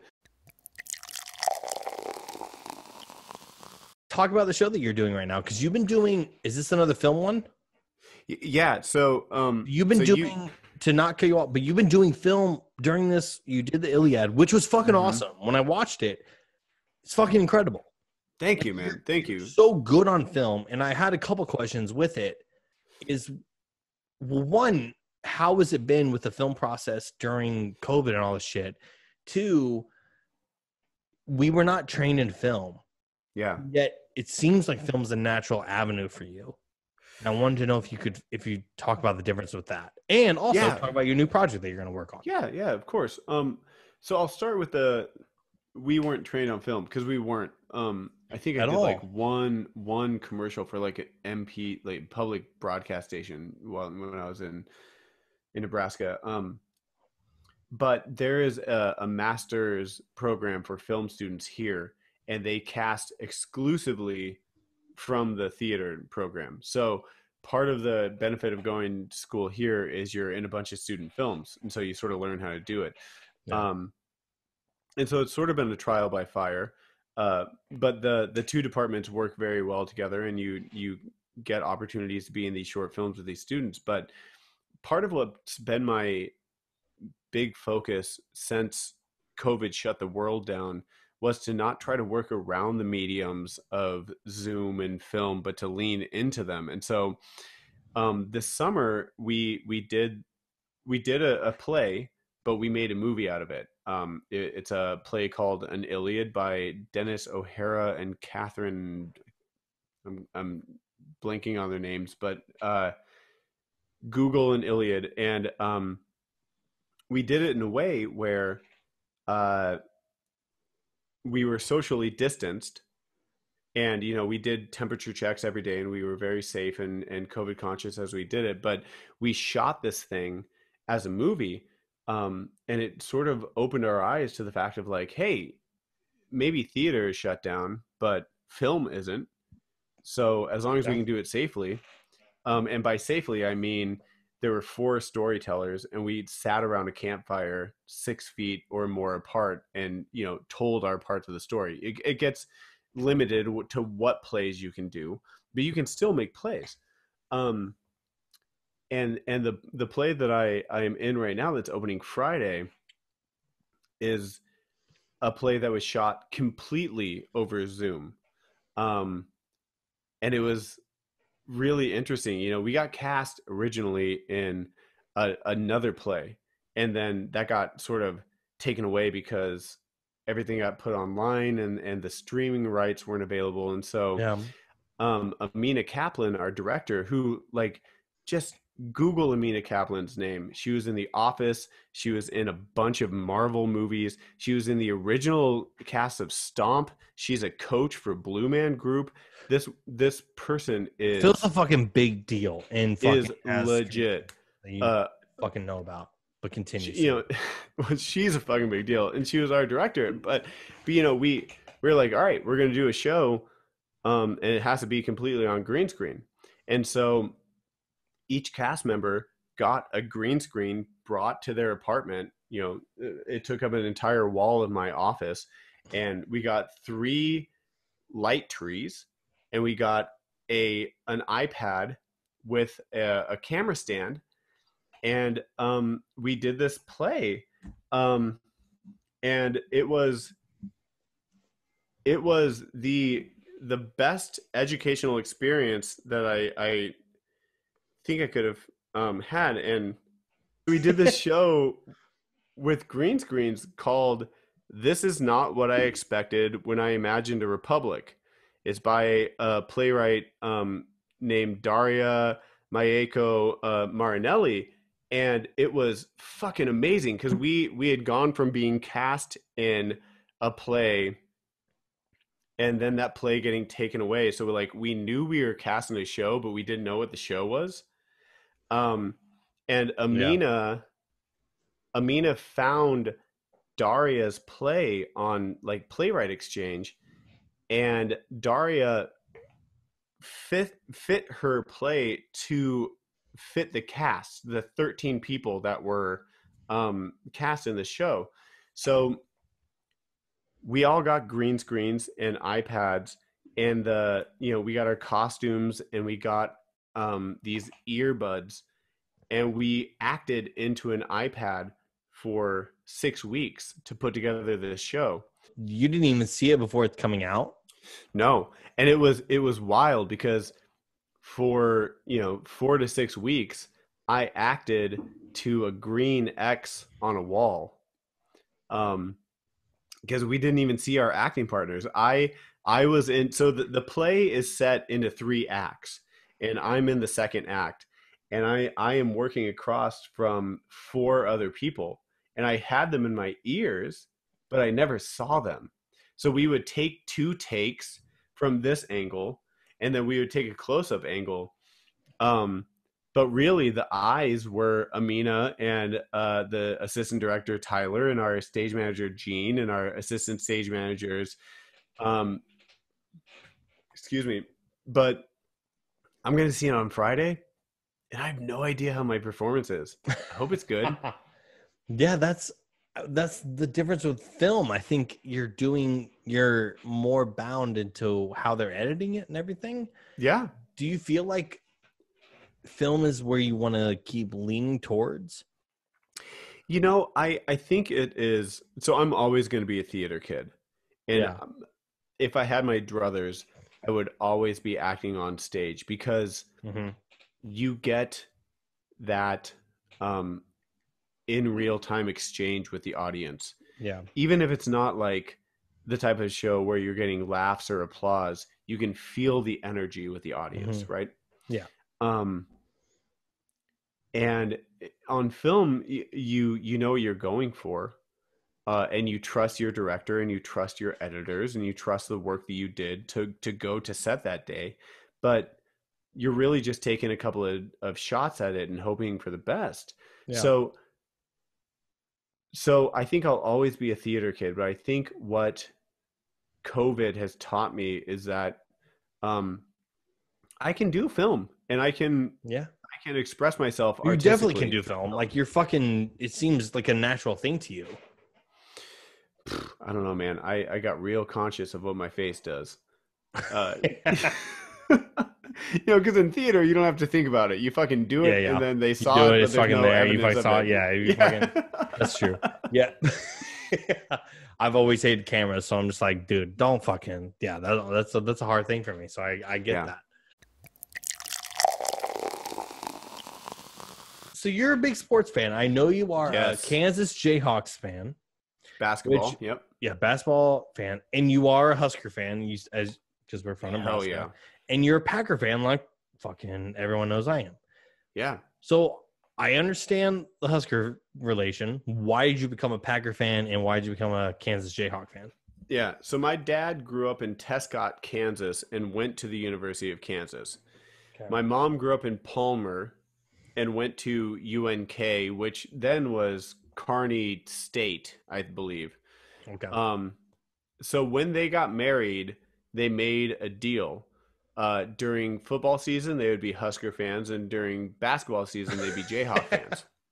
So I grew up with this like split household living in harmony, and I'm a Packers fan because I moved to Benkelman, which is what I consider my hometown, when I was 8 years old. And the first friend I made there got to professional football before I did, and he was a Packers fan. And so I said, cool, I'll cheer for the Packers too. And that was like Brett Favre, Amon Green, Donald Driver. It was a good time to jump on that bandwagon. So I have been a Packers fan forever, and then I fell in love with a woman from Wisconsin, and it was just I was about to be like, did you just become a Packers fan? Because I was like, I knew you were a Husker and Jayhawks fan, but I didn't know you were a Packers. I trying to remember. I don't remember you being like, I don't remember anything, connection or whatever. Because like Nebraska's weird, right? You can cheer for like literally Kansas City the fuck you want. or Denver, but it's really whoever you want. And Kyle Glidden, he got to professional football a little bit before I did. But like, I had a Dante Culpepper Vikings jersey when I was a kid. I was like, I was open. But that's the coolest thing from being from Nebraska is because I've always been more of I don't know if you have, but I've always been more of a professional football fan than college fan. Because I'm a diehard Packer fan. Like Packers are like my life. I love college football. It's not saying that I like anything sucks, but the Packers are like everything to me. Like I have way too many Packer hats. I have way too many Packer memorabilia. Like I have my Brett Favre fucking over to my right, like when he did his career touchdown breaking thing. But the Packers have just always like it's my thing. And it all spawned off my fucking dad telling me that I had a signed Brett Favre football that was just manufactured in fucking Walmart, and he fucking never got it signed. And he fucking told me he did. And then, like, to this day, he'd be like, I never fucking told you that. I'm like, you fucking did. You fucking literally did. And I watched all these footballs at Walmart be taken away. Like, granted, maybe Brett Favre signed it and it was whatever, but still. And that's how but my dad loved Brett Favre. We are the same fucking person, but just a little bit different. Literally, at my bedside is a Nebraska Cornhusker football lamp that Tom Osborne signed when he was running for state senate. It is signed by Coach Tom. So it's so funny that like, because I love the Packers, and I love the Packers when Brett Favre was the quarterback, and it was fucking like Madden on easy, and he was just throwing up Hail Marys, and every game was exciting. And I love the Packers now that Aaron has been doing his thing. But the Packers never ruined my day. The Huskers ruin my day once a week. I am the legit opposite. The Packers will ruin my week and I think it's because I actually don't know. It's weird because we're both Nebraska boys, so we should have that whatever. But for some reason, like through the years of whatever, I am like go hard. Like when the Huskers lost a couple weeks ago, I was just like, all right, we lost, fucking whatever. Yeah, I'm we like, suck but again. I intently watch the Huskers too. It's just, but it's not the same thing. It's interesting you said that. I'm the complete opposite. The Packers, I think it's something about the pro football that I've just gravitated to. And I think my favorite players are all like Brett Favre has always been my favorite player ever. Yeah. And the Packers are just like fucking my thing. And like I know when they're playing every week. I know what game's going on. I know what time they're playing. Sometimes at the Huskers, I'm like, all right, the Huskers will make me mad, but it won't ruin like what you're saying. Like they won't. Yeah. The Packers ruin my fucking week. I'll be mad until the next fucking game. Huskers, I've been like I think accustomed the past will be how many years now. I'm like, all right, well they just disappoint me so much to the fact where now I'm like, okay, whatever. But I'm still gonna like the first Husker game of the season. Every Husker game, I'm ready. Like I'm there. Yeah. But it doesn't have that same effect on me. I think for me, the thing is because like. I just told none of my family has gone to the University of Nebraska, right? The only reason we cheer for the Huskers is because we grew up in Nebraska. Yeah. And they're the pros. They are the pro and team. They are the pro Nebraska. Team of Nebraska. Yeah. But I am so enchanted by college sports. You know, there's nothing like being in Memorial Stadium on those game days, and the tunnel walk is the most transformational fucking I get teary-eyed every time I go through that. Yeah. It's fucking and even magical. At Nebraska Wesleyan, how many Prairie Wolf games did you see? 2. And that was because dancers that I was dating were on the fucking team. Me too. Watch them. Me too. But I still loved the fact that we were on a college campus. I still screamed "fuck Doan." I still wanted the rival. You know what I mean? There's something that I buy into more with college teams than I think I do with professional teams. And I think it's because they're not getting paid for it. And I understand that they are not getting paid for it, so they hopefully will eventually get paid for it. I get that. Don't get me wrong. But it's sort of just like the love of the team where, you know, with professional sports, and I'm assuming I'm sure it's just because we didn't grow up with like this is your state team or this is your city team. I look at professional sports and it's more transitory. Yeah, it is. Like you could literally pick your pro team and be like, well, I'm a fucking Titans fan. Why? Because like there's no reasoning to whatever. But everything you're saying is totally right, because it's the college atmosphere is fucking like anything other. Like rooting for a college football team, being in that stadium is like anything other. I've never been to a Packer game. Like I've never been to a pro football game. Eventually, man. At some point. Either. Oh no, I went to a Vikings game, but it was at TCF Bank Stadium, which is the Gophers field, because the Minnesota Vikings stadium was being built. So even the one professional game I went to was at a college stadium. See, I'm hell bent on I won't let my first pro football game not be a Packer game. Yeah. I won't, like I can't do it. And it can't be an away game. It has to be at Lambeau. It's gotta be Lambeau. And dude, I should have went. It was in New York Jets were playing the Packers on my birthday, I think last year, whatever it was.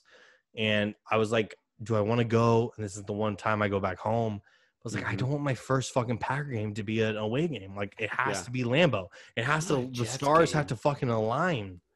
They have to align. But there's nothing like a fucking college football game though. It's completely true. And Husker football stadium is fucking magical. Yeah, magical. How many games were you able to go to? I think I have been to 5 games. The first game I went to, actually, ironically enough, being a Jayhawks basketball fan, the first game I went to was homecoming when Nebraska played Kansas when they were still in the Big 12. Eric Crouch was still the quarterback. and they just like fucking wiped the floor with the Jayhawks.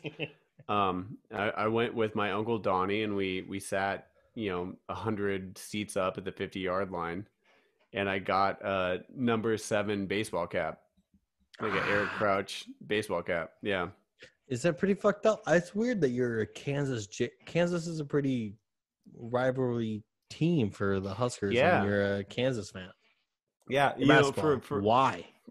I mean, your mom, right? Yeah, my dad. Yeah. Oh, your dad. Sorry, you're like, I said your mom. You're like, oh, my dad. All right, loser. Yeah. No, I mean, it really was that. It was the deal that mom and dad made when they got married. And up until Callahan era, it was really easy to cheer for both, because my loyalty for Nebraska shut off in November, and my loyalty for Kansas shut off in March. And they were two completely separate entities. In my opinion, Nebraska doesn't have a basketball program, and Kansas doesn't have a football program. I don't care about either of those two things. All I care about is Husker football and Kansas basketball. I mean, all the money goes to Husker football and Nebraska. Exactly. That's all And Green Bay. Volleyball. We're pretty good at volleyball, though. We are pretty good at volleyball. But I want to say, before I jump too far into the college football world, that my fantasy football name is Aaron Rodgers porn stash. Like, I am a Packers fan. Dude, they are how do you feel like they're doing this season? What do you feel like? I think despite COVID and injuries, they're set to be Super Bowl contenders. Oh yeah, we're there. It's the thing. I was so hyped. We were like 5-0, and I was like, all right, we're fucking. When we lost to Tampa Bay, I was like, God fucking. Dude, it was so. I had rehearsal that night. Luckily, I couldn't watch that game. I would have been furious. Yeah, I've luckily been able to watch every game this year, and they fucking when they lost, I have the most hatred sent to me throughout the day. Was just nonstop. Did you see the fucking game, loser? Just the hatred when you're out there, fan. I'm like, dude, but I've been talking shit about the Chiefs and fucking everybody, all the Tampa Bay Bucks all fucking year. But yeah, they're my team. But I think our rush defense is shitty, and I'm pretty pissed off that we haven't picked up anybody that is good enough to help Aaron Rodgers or whatever. I think our defense is better than it was the last year, and I'm just hoping that we can scapegoat the first 3 drives. We score a couple touchdowns and a field goal or something. If we go 17 and fucking 0 the first drive, I think we'll be okay. Yeah. But I do have this feeling, and Aaron Rodgers is also on the Pat McAfee show I was telling you about every Tuesday. So it's like today, he was on today. It's my favorite fucking day of the week because I don't work, and I literally don't work, so I can watch the show that day. And so he's on it every day, and it's fucking awesome. But I'm trying to think, how old were you when the Packers won the Super Bowl in 2011 for me? So you would have been in 2011. How old were you? In 2011, I was 21, 22. 22, 20. I'm trying to think. Is that the year they won? I think it's either 2011 or 2010. Fuck, I already forgot. Yeah, I think I was 21. Because I remember being super excited in Lincoln and nobody being excited with me. No one won. No one cared. Yeah. They're like, fuck you, dude. I was like, we won. And everybody yeah, 2011. Yeah. Because that would have been my senior year in high school. Because I remember in senior year in high school, that's when they won the Super Bowl. And I was like only with like one friend. And I'm like, God damn it. I remember cool story. So the year of my senior year, so it would have been 2015. And I was in rehearsal with Joan in Servants of Two Masters. And the Packers were in the NFC Championship that like time against the fucking Seahawks. And I was pretty obvious that I wasn't paying attention to what the fuck we were doing in rehearsal. And I was looking at my phone, and we were winning. Yeah. We were kicking ass. And then at one point, Joan stops rehearsal, and she goes, Dustin? And I go, yeah, go home. You go, are you serious? I know you just fucking go home. I raced home. My girl at the time was like, "Do you want me to give you a burrito?" I'm like, "I don't give a fuck care." And then we lost that. Was she getting you a burrito from De Leon's? No, it was Chipotle. Actually, it was salad Chipotle. No, that's Chipotle. I think Dave Chappelle is again an American poet. I think he's incredible. You just connected. Yeah, I can connect. Like I have that in my like thoughts on my one segment. I almost had to defend your fucking girlfriend on fucking Facebook, dude. I know, and I was getting pissed off, and I was about to be like, if this, I almost replied to somebody, and I was like, you don't understand his comedy, and please quit attacking Jill, the lovely woman that she is. I was getting so mad, and I had to. The only thing I could do was like, I was just like, I'm gonna post something to be like, to affirm her, but not attack anybody because I didn't know anybody. And it's like, trying not to whatever. Yeah, but, and you can't assume anybody's stand, but it's funny seeing his opening monologue and going back through it. We started watching his stand-up again because Jill was like, "Am I an asshole?" And she would do that too. She's just I assumed as soon as people were like, not even people, someone was trying to whatever. And I again completely disagree with I don't know if you fucking listen to my podcast, but like completely disagree with you. Yeah, I would assume because she's such a beautiful, amazing person. I would be like, am I not thinking the right way? But I want to reaffirm her that she fucking is. Yeah. But, yeah. So we started walking through, his stand up again, and no, even when Jill was like, he makes some crass jokes, and he does, but it's never anything except to the service of examining who we are and where we are as a society. It's sometimes like I've watched as soon as I found out that the Chappelle Show was on Netflix, I've been watching it every day. So I was watching it today, and it's like egg jokes. I'm like, shit, fuck. But the point of that reaction is to fucking make you see that this is how this person is seeing whatever, and that's why he is great. Yeah. So I mean, so in answer to your question, we've been watching a lot of Chappelle. Also, especially because my voice teacher Brian Evans is, and not to call Brian out, but he is on the Chappelle Show. First semester I was in class with him. He was wearing these Nikes, and they had the Chappelle emblem on them, and I was like, "Oh, that's cool." I didn't know Chappelle, put out shoes. And Brian went, "Well, yeah, he gave them out to the cast members." I went, "What the fucking what?" And he was like, "Yeah, I was on Chappelle Show for all of the seasons." Okay. Yeah. So so we've been watching a lot of Chappelle. I'm still all about scary movies and ghost stories and things like that. So So why do you like ghost stories so much? Because I grew up in a haunted house. What do you mean by that? What do you mean you grew up in a haunted house? What I mean by that is I grew up in a house that had things happen in. So we had TVs turn on by themselves. We had full-bodied apparitions walk around our home. We had what sounded like a bouncing ball bounce up and down our basement steps. Like, I grew up in a sincerely haunted house. And it has developed in me this curiosity about ghost stories, but it's evolved into this thing where I love ghost stories because of the history behind them, because behind every ghost story is the story of the house or the place or the people or the events that surrounded it. So I fucking love haunted shit so much. So do you dive into like the supernatural ideas of things that are going on? Do you you hear that and you dive right into it? Yeah, man. We have a ghost in this apartment. Let me tell you about this. Oh, dude, no, fucking no, you don't. All right. Fucking don't. No, I do. So we live in a very nice 2-bedroom apartment, 1950s duplex, right? And behind me is this room. This is my office. Phil has his own office, so everyone else can fuck off. Yeah, Jill does too. It's our bedroom. Nah, fuck Jill. Fuck Jill. Yeah.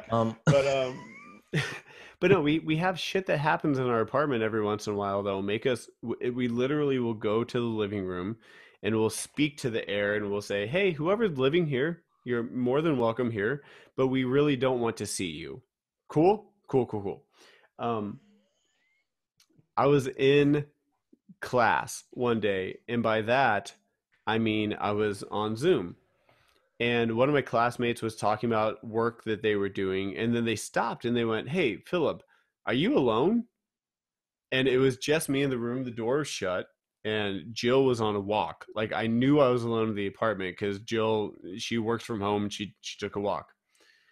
I said, yeah, I'm alone. Like, what, why? And my classmate said, "I'll text you about it." So I text them and I went, "Hey, what the fuck was that about?" And they said, I saw through the Zoom screen a hand reach across your chest. And I don't know if you noticed during this hangout session, but like I have a swivel chair. I move back and forth, and so I was like, "Oh, I'm sure."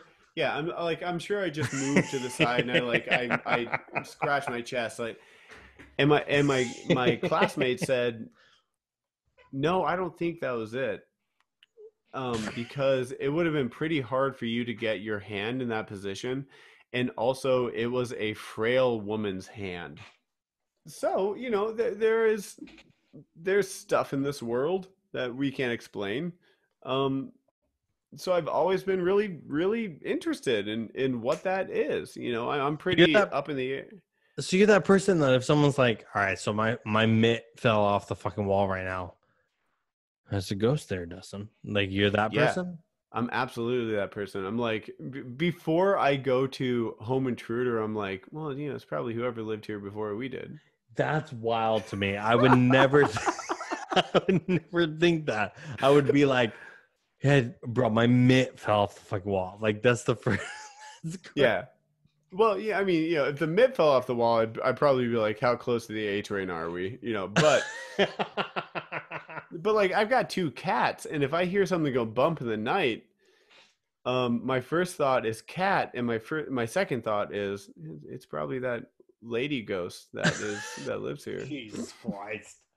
I can't even fucking. Hey, I mean, if that's what you believe, that's totally fine. So I do want to get into some questions that my fans. I like to act that I'm a big deal here. So I picked a couple questions from my fan page. That sounds so douchey because I don't have a big fan page. It's really cool. It makes me excited. It should make you excited. All right. Question 1. You ready? Yeah, I'm ready. Let's do it. Yeah, you need to look like you're ready. Okay. So, all right. So I'm actually going to say this one because he's a piece of shit.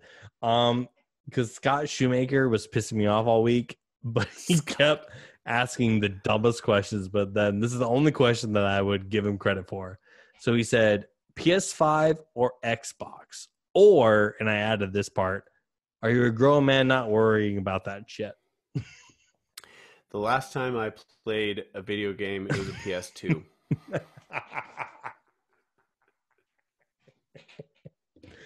So it was NCAA 2008. Was it really? Yeah. So you're not like into the video games or anything like that? I would love to be, but like I said earlier, I don't even have a TV. I just no. But I would probably go PS5 because I'm brand loyal, and PS2 brand loyal, right? Yeah, I totally get that. All right, so my friend Tyler Riley asked me, "What's your first?" This will make me laugh. "What's your first or last impression of Dustin Sutloff?"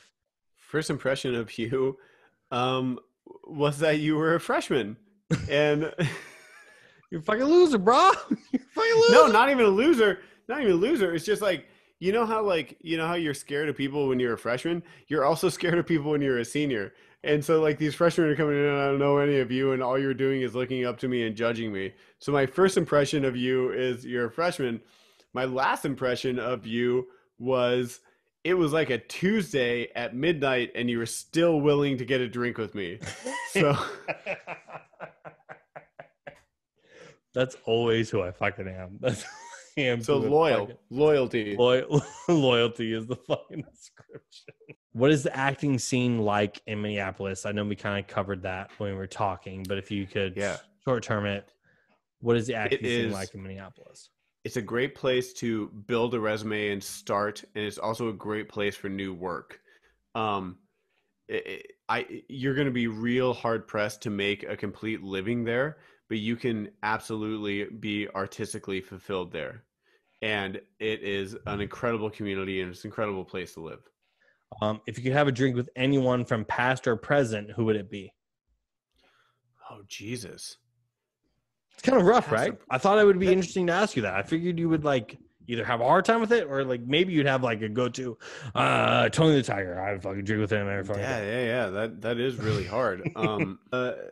Past, I'm going to answer both of them. Past, I became an actor mostly because of my mother, but partially because I told my dad I wanted to be Indiana Jones, and my dad said, "Oh, that's actually an actor named Harrison Ford." So I would have a drink with Harrison Ford. Oh, okay. And present, dude, if I could have my 6 people in a room, and by that I mean Mitch and Ethan and Kevin and you and Matthias and I would have present. I would have a fucking rager with the people that I don't get to be with.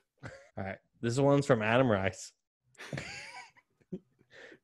He wants me to ask you about the time you convinced him he killed a person that you convinced him that you killed a person in a hit and run, and then texted him saying he'll be okay, and then he goes. And then he texted you saying, "You need to turn yourself in, you fucking asshole." Yes. Yeah. I think that was actually outside of maybe Grand Island. So it was sort of it was taken from my ex and her friends who were coming back from spring break. They called me up and convinced me that they were like being arrested for a speeding ticket and needed to be bailed out, and they completely took me. And so I text Adam and I said, "Hey man, are you home? Can I come stay with you? I think I might have just hit somebody and I need to get out of town. Are you home?" He was not happy with it, and it was like halfway through the joke.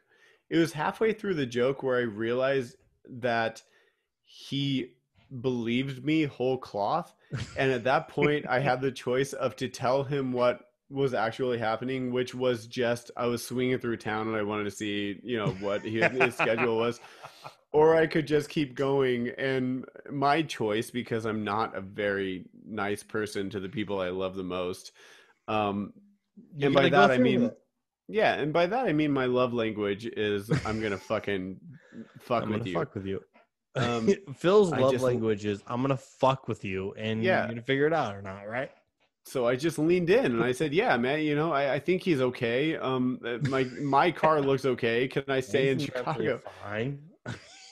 And it wasn't until he was like, "Hey man, you call the cops or I'm going to," that I was like, "Oh no, buddy, I'm just fucking around. I just like I'm coming in." I think fucking talk. It's time for Rapid Shots. If you could only eat one cereal for the rest of your life, what's that cereal? Captain Crunch.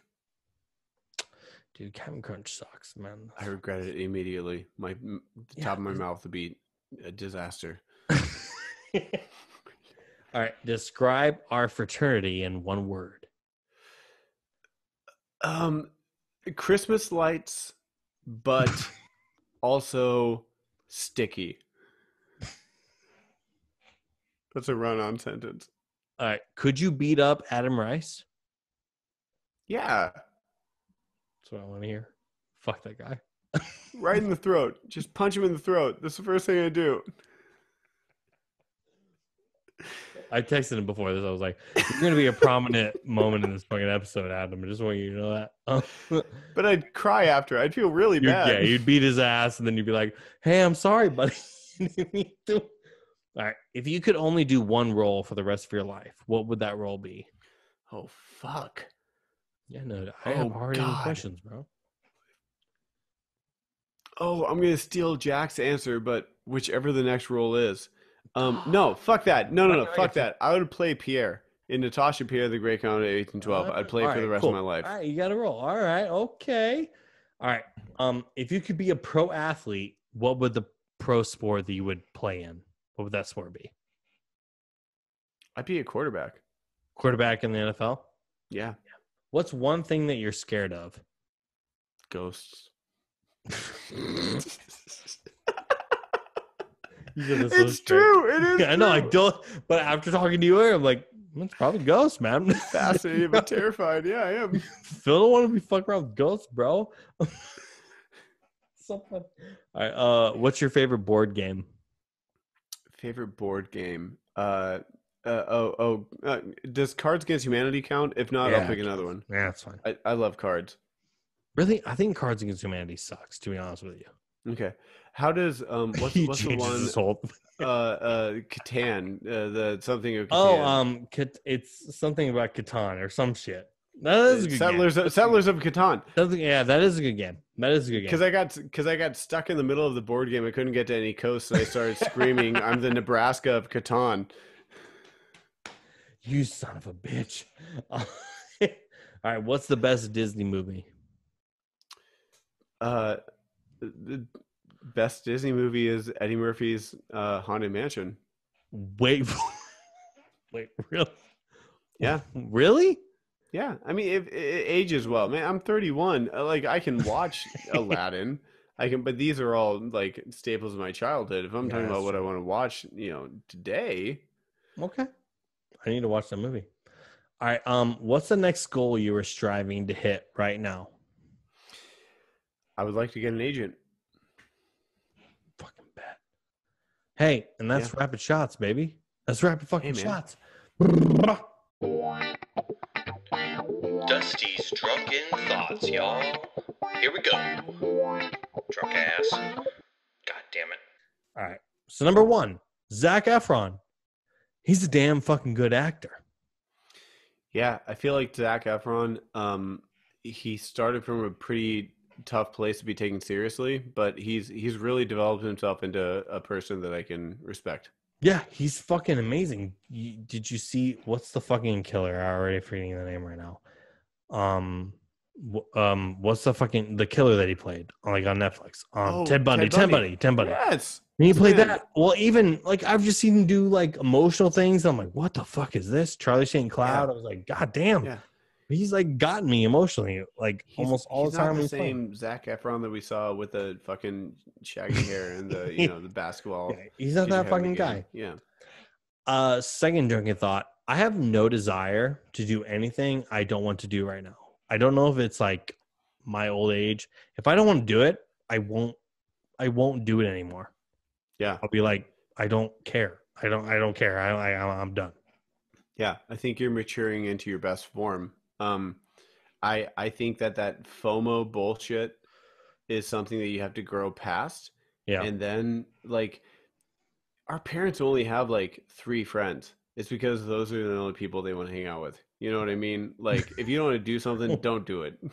Yeah. I think I kind of almost became into like some sort of a yes man. Like, all right, Dustin will do this. And I go, all right, yeah, I'll do it to make people happy. Mm-hmm. And now I'm like, no, if it doesn't like benefit me in any way that I want to do it, I don't care. And I don't even care financially. Like I could make more money doing that. Dude, I don't want to do it. I don't fucking care. If it doesn't make your dick move, don't do it. Fucking, there's the thought. If it doesn't make your fucking dick move, don't fucking do it. We did touch into this a little bit, but Dave Chappelle is the greatest comedian of all time. Yeah, in my opinion. I think my favorite comedians are long form comedians, and I think Dave Chappelle and Mike Birbiglia are the two tops of that art form. Yeah, that makes sense. It's we already talked about Dave Chappelle, but yeah, that makes a lot of sense. And my How last fucking drink, cool that this dude was on SNL the night that Trump won and the night that Biden won, and he was off script and spot on both times. Yeah, Don't tell me that dude is a master. yeah, he's fucking knows what he's like. There's a reason they did that. I will laugh when he did the skit with like it was Pete Davidson came in as like a Dracula or whatever the fuck vampire, what the fuck he's doing, and then he like doesn't give a fuck, and he's like, "Everyone, look at Pete Davidson's lips right now." Like it's fucking. I started laughing so hard. I'm like, I love that he just doesn't give a fuck. He doesn't give a fuck, and that's what he's fucking amazing for. He's gonna you make were in fun the of same city that was happening. You were literally blocks north of that happening. How fucking cool is that? That is pretty dope, actually. Yeah, Phil, I've had an amazing time talking to you. Is there anything you want to plug, talk about, anything they can follow you on? You have a show coming up. Yes, I have a show called "This Is Not What I Imagined This Is Not What I Expected When I Imagined a Republic." It's a tantrum theater show. It's streaming, November 13th through 2 weeks past that. So you can find that at tantrumtheater.com if you want to watch it. If you don't, that's cool. You don't know me. It doesn't matter. Otherwise, just keep supporting Dustin's podcast because it's pretty fucking cool to make art anywhere, anyhow right now. And thanks for letting me have a couple of beers with you, dude. This has been great. Dude, man, it's been fucking awesome to again connect with someone that from my life that's haven't talked to in a while. That's the point of the podcast now. It's drinking and talking to and connecting with people that I can get to and learning fucking amazing things from you. So I appreciate you fucking talking and saying intellectual things when I say dumb bullshit throughout the entire episode. Sorry. So Phil Matthews is one of the most talented actors and one of the most accomplished actors that I met through college. He's a fucking badass. He's killing the game. And everybody should follow him. Look at his new shows coming out. And he's a fucking baller. Phil, I appreciate you being on the fucking podcast. Love you, man. And talking to my drunken bullshit. And yeah. So drinks on Dusty. Peace, bitch. Pow.